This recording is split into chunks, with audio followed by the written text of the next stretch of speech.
बिस्मिल्लाहिर्रहमानिर्रहीम।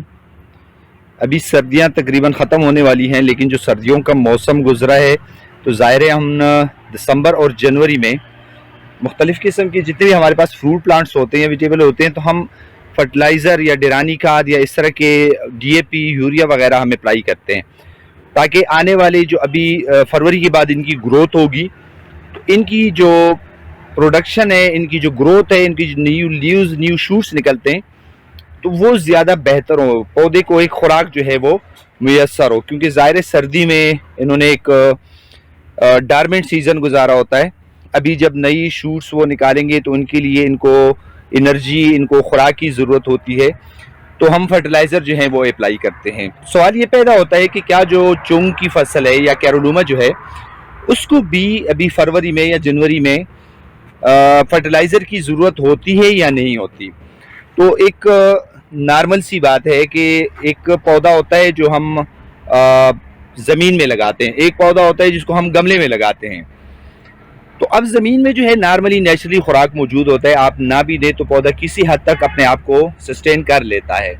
लेकिन अगर आपने गमले में अपने घर में कोई पौधा लगाया हुआ है और आप सीजनल उसको खुराक, उनको न्यूट्रिएंट्स वगैरह ना दें, तो क्या होता है कि पौधा ऐसा ऐसा कमज़ोर हो जाता है। जैसे कि अब ये गमला है तो इसके अंदर जो मिट्टी है या मीडिया है, तो अब ये 6x8 गमला है, तो इसके अंदर कितनी खुराक मौजूद होगी। सालों साल अगर ये इसमें लगे रहेंगे, ज़ाहिर है वो ख़राब होना शुरू हो जाएंगे, उनको खुराक नहीं मिलेगी, पौधे जो है वो सूखना शुरू हो जाएंगे। तो सेम इसी तरह जिस तरह कि आप बाकी पौधों को, फ्रूट प्लांट्स को, वेजिटेबल्स को आप खुराक न्यूट्रिएंट्स वगैरह देते हैं, तो इसी तरह चुंग या कैरोलूमा के पौधों को भी खुराक और न्यूट्रिएंट्स की जो है वो ज़रूरत होती है।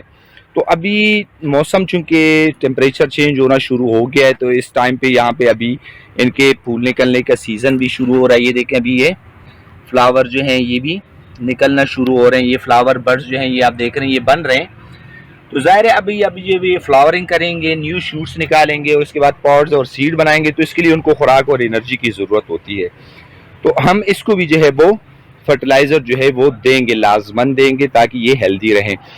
अब कौन सी फर्टिलाइज़र हमने देने हैं और किस तरह तरीक़ेकार है, नॉर्मली हम जिस तरह के फ्रूट प्लांट्स को हम देते हैं, यूरिया देते हैं, डीएपी देते हैं, तो किसी हद तक थोड़ा बहुत डीएपी भी हम इनको दे सकते हैं, या इवन उसको पानी में हल करके यूरिया को बहुत ही 5 ग्राम इस तरह पानी में या 10 ग्राम हल करके तो हम इसके लिए अप्लाई कर सकते हैं। लेकिन जो एक बेहतरीन जो चीज़ है वो हमारे पास है नेचुरल फर्टिलाइज़र, जिसको हम ढेरानी खाद कहते हैं, या गाय भैंस वगैरह का गोबर जो होता है।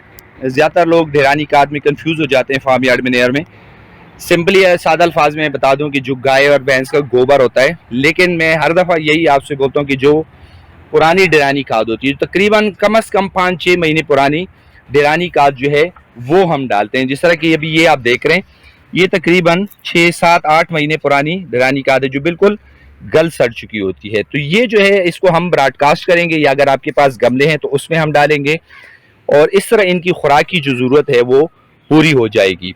और उसके बाद हल्का सा छिड़काव दे पानी का, क्योंकि ज़्यादा पानी आप देंगे तो कैरोलूमा के ख़राब होने का खदशा होता है, तो इसलिए हल्का सा छिड़काव पानी का करें ताकि ये गीली रहें और उसको खुराक जो है इनकी जड़ों को मिल जाए। तो अब सिंपली तरीका ये कि आप हाथ से वो करें और उसको हर गमले में जो है उसको थोड़ा थोड़ा जो फर्टिलाइज़र है वो डालते जाएं। अगर तो आपके पास ज़मीन में लगे हुए नीचे जो उसने ग्रोथ की हुई है, जिस तरह के ये आप देख रहे हैं, तो इनके लिए नीचे जो है वो भी आप अप्लाई कर लें, तो इनको जो खुराक है या इनके लिए एक रेडीमेड सोर्स जो है वो इनको अवेलेबल हो जाएगी। जो खुराक की कमी होगी वो इंशाल्लाह इनकी पूरी हो जाएगी। अभी नए ग्रोथ के लिए इनके लिए ये बहुत ही फ़ायदेमंद साबित होगी। तो एक बेहतर फसल लेने के लिए ज़रूरी है कि आप इनको फर्टिलाइज़र की एप्लीकेशन जो है वो दें, और ढेरानी का जो है इसमें बहुत बेहतरीन किरदार जो है वो इसमें अदा कर सकती है।